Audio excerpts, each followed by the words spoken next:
If you're looking to expand your population, one way is to go out and colonize alien planets in other solar systems.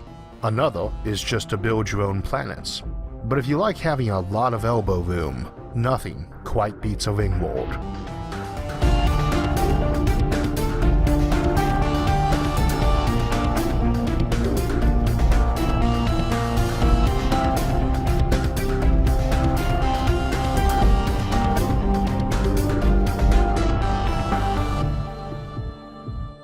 So today we are going to be looking at a type of megastructure called a Ringworld, a giant ring-shaped structure that goes all the way around a star and contains vastly more living area than Earth. It was popularized in the novel Ringworld by Larry Niven. We have discussed Dyson spheres in the past, and how the rigid kind don't work, but you can do a swarm of objects instead. The big problem with a rigid sphere is that there's no gravity on the inside of it, so everything falls down into the sun. Even if you spun the object to produce centrifugal force acting as gravity, only near the equator would you have full gravity, and at the poles you would have none. Niven suggests just going with that, an equatorial slice of a rigid Dyson sphere. It's smaller than a Dyson, swarm or sphere, but unlike the swarm, which is physically possible, it has all of its land area connected, and unlike the sphere, which physically is not, this works, more or less. Here is the basic concept, much like any rotating habitat. You take a big ring or cylinder, spin it around quite fast, and those on the inside are shoved against it by centrifugal force, or by their own inertia if you prefer. Since we are going to be spending a little more time than normal on the physics and engineering aspects of things, I might as well go ahead and address that. I reference spin gravity and centrifugal force here a lot, and so a lot of folks assume I bypass calling centrifugal force a pseudo-force or imaginary force to save time, which is partially true but mostly not. Centrifugal force is an inertial force, or a pseudo-force or fictitious force, in the sense that it only appears real when you treat an accelerating object as stationary. Of course, in physics, 99% of the time we are actually doing just that, and every time you think of yourself as standing still, sitting still, or stopping, you are too, because the surface of Earth is a non-inertial reference frame that has inertial forces acting in it. But the bigger issue is that if someone says to a physicist, centrifugal force isn't a real force like gravity, they will not get a nod of agreement, but more that grimace we tend to reserve for when the correct answer is very hard to quickly explain. You see, under Einstein's general relativity, gravity is also an inertial or fictitious force. So saying centrifugal force isn't real, but gravity is like saying that the shadow a man casts is not a real thing, but his reflection in a mirror is. You can make the argument neither is real, or both are real, but for pretty much all practical purposes they are real enough, and the same for gravity or centrifugal force, which can be used to mimic gravity. More importantly, if we do make a big cylinder or ring and spin them around quite quickly, the apparent force holding you there is going to feel quite genuine to you, and if you jump up from it, you will fall right back down too, just like with normal gravity. In a rotating frame of reference, that is because centrifugal force is pulling you back down.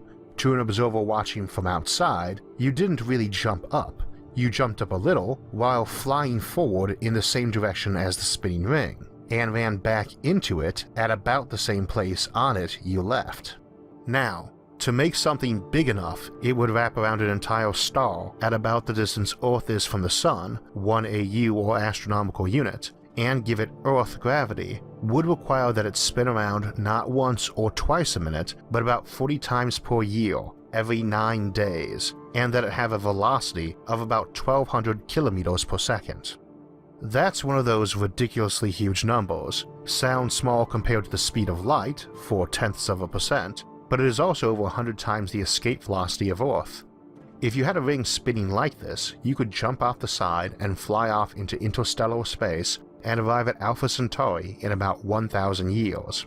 It also means that anything that smacks into it is going to do a lot of damage, because their relative velocities are a lot higher than a meteor hitting Earth's are.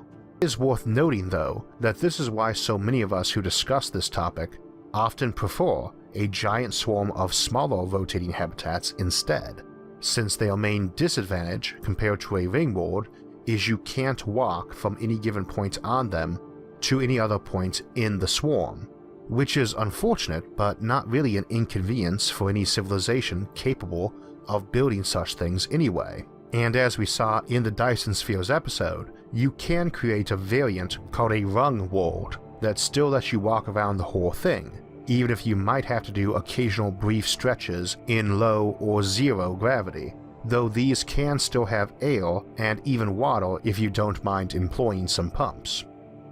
The big disadvantage of rotating habitats in general, the normal kind or ringworld, is the daylight. On a normal O'Neill cylinder, you are spinning around every other minute, so you not only need an elaborate system of mirrors to get the light inside the can, but wouldn't want to see the outside anyway. It's probably rather unpleasant to see the sun rise and set every 2 minutes. The O'Neill cylinder's much bigger brother, the McKentry cylinder, which is 100 times wider, takes the square root of 100 or 10 times longer to spin, about every 20 minutes. As I mentioned, the ringworld itself spins around every 9 days, but since its light source is inside it, the sun does not rise or set or even move. It stays in the middle of the sky, all day, every day, all the time. This is an irritating feature, and one that can be addressed, but it is worth noting that for any given simulated gravity strength, there will be exactly one ring radius that fits a specific day length. For Earth gravity and day length, 24 hours, that would be a ring 1,857,000 kilometers in radius, or just over 12 million kilometers in circumference, and it would need to spin at 135 kilometers per second, not the 1200 of the ringworld. To simulate Martian gravity and day length, which is about 40% of Earth's gravity and just a little longer than our day respectively, would require only about 40% of the speed and radius. For any given planet, with a given surface gravity and day length, there will be exactly one radius and spin rate that can mimic it. We call this a Banks orbital, and it is the ringworld's little brother, first popping up in the novel Consider Phlebas by Ian M. Banks, book 1 of his cultural series, which I'd also recommend. They are hundreds of times bigger than Earth in land area, not millions like the ringworld, though that's still a lot of living room. What is neat about these is that if you go for a thick ring rather than a big cylinder, you can set it in a normal orbit around a sun, but slightly cocked on its axis, so that it spins around once a day and gives you a normal day-night cycle. Indeed, if you give it a decent tilt like Earth has, it can even have seasons, though you will get a big eclipse every year, and the seasons won't change with how far north or south you are. For the ringworld, you need to instead use sun squares, another inner ring with dark and clear patches that spin relative to the ringworld, to move those patches overhead once a day to produce night, otherwise it's eternal noontime sun. Now in the book, this means simple dark, then light, very little transition time, but if I were building one, I would have a single solid ring where even the clear patches had material there to block more harmful frequencies of sunlight, and I'd not have just clear or opaque, but translucent areas to simulate the dimmer light of mornings and evenings. Indeed, there wouldn't be translucent or opaque either, but reflective, so I could bounce that light to some energy collector. Another aspect of Dyson shells or ringworlds is that while we always say 1 AU from the sun, and of course that distance would be different for other stars, we would actually want them further out. Earth's surface area is not twice our cross-section of light that we get from the sun, but 4 times as much, because we're a sphere, not a disk. If you don't need the energy coming off that star for other things, which you really do not since the ring is not a full shell, so there's plenty more sunlight to use, then you would actually want to go bigger yet, and instead of having that inner ring having opaque, translucent, or reflective segments, have it be made of a lot of lenses and prisms that concentrated light into bands or spots instead. It still lets you simulate day-night cycles, but lets you use all of that light, and also lets you vary the colors coming down on a spot. More red for mornings, less light at certain times of the year, more or less light at certain latitudes to simulate north and south polar regions versus tropics, rather than a monoclimate. So while in the book these are sunshade squares, I will simply call this inner ring the light ring, and it can have power collectors on it too, sticking up further north or south, along with radar and lasers to help blow up meteors. We'd want more on the outside edges too, but the actual shell has a few features of note also. First, a Ringworld takes an insane amount of mass to build. It has over 1 million times the land area of Earth, and matter isn't cheap, so you would want to have dips and rises in the outer shell to let you do deep oceans and tall mountains without using tons of mass and needing an even stronger shell. It's a good idea to keep your oceans fairly shallow and make your mountains hollow or full of something like aerogel too. Second, your typical Ringworld should have 2 huge mountain ranges that extend above the atmosphere at each rim, because you need to have walls there to keep the air from spilling out. Once it leaks over the side, it is gone, because even though these things are far more massive than a typical planet and have a decent gravity well, they are spinning far faster than their own escape velocity. This makes it quite handy to land or launch ships moving at fast interplanetary speeds from, or even slow interstellar speeds, but it means those air particles are going to zip away right out of the solar system and indeed the galaxy eventually. It's that fast. So you want walls to keep the air in, and you might as well stylize them as mountains a few hundred kilometers tall. You might even want to keep concealed vacuums in them to suck air back down and further minimize the leakage. Adding machinery to artificial planets always seems to bug some folks, but no megastructure lacks them. They are always there, automated or not. And Ringworlds are not actually in stable orbits, so they do need corrective thrusters on top of an impressive point defense system. You can probably use light, rather than fusion or chemical rockets, to provide the thrust to keep the ring stable. It is fairly stable over the short term, but you still need thrusters for corrections. I like to think that in the interest of robustness, the builders would use simple technologies like light to keep things going, and probably some other form of relatively simple system for corrections too. As we've discussed before, you can use light as a propellant. That is one thing I do get a kick out of though, this notion of some advanced species building something like this, then falling back to primitive technology so they can't maintain it. That's vaguely plausible.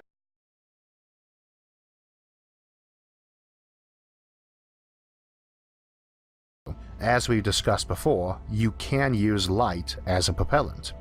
That is one thing I do get a kick out of though, this notion of some advanced species building something like this, then falling back to primitive technology so they can't maintain it. Building something like this, then falling back to primitive technology so they can't maintain it. That's vaguely plausible on a regular old Earth-like artificial planet. I do get asked a lot what the inside of rotating habitats look like, and the answer is that it varies a lot, depending on their size. In the smaller ones, the sky looks like your neighbor's backyard. The horizon curves up and wraps overhead and back down. That is one of the reasons I generally suggest lighting them from the inside and simulating a sky through brute force technology. In other words, stick another cylinder inside it and paint it blue, or go a bit more elaborate with holograms or TV screens simulating the right look and lighting. For one as big as a Ringworld though, you don't see the horizon rising up, and the other side of the ring will look like a blurry blue-green thing, since at those distances, continents are smaller than a dot in the highest resolution a human can see. With a simple telescope, you could see them though. Of course the sun is rather in the way of a clear view. But as to the horizon, the curvature is so small that there just isn't one. It will eventually be broken up by the terrain or by the air itself.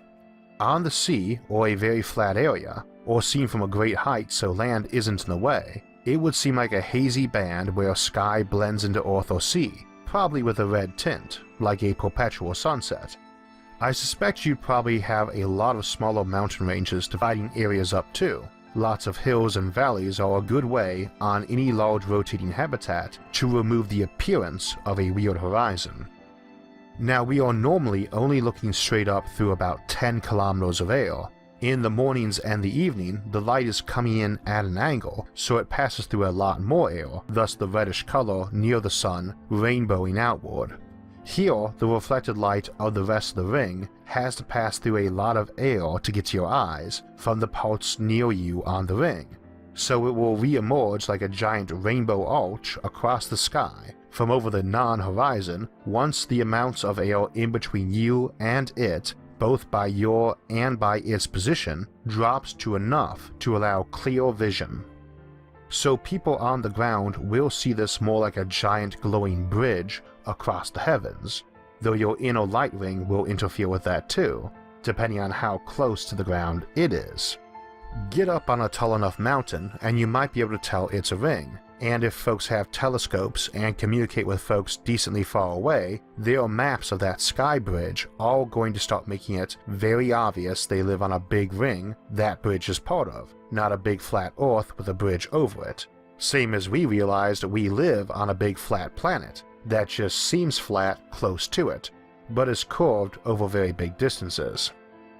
When it comes to weather, overall it's fairly similar. At this kind of scale, the issue of being on a ring that is spinning to make gravity versus a sphere that has gravity and spins to produce its weather is not too big of a difference.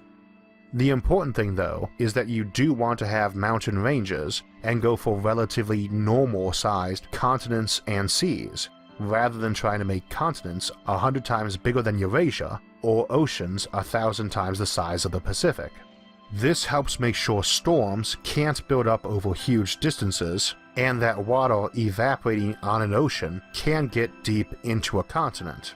Indeed, when making your own land masses, by and large, big chains of big snaky islands and shallow seas is probably best.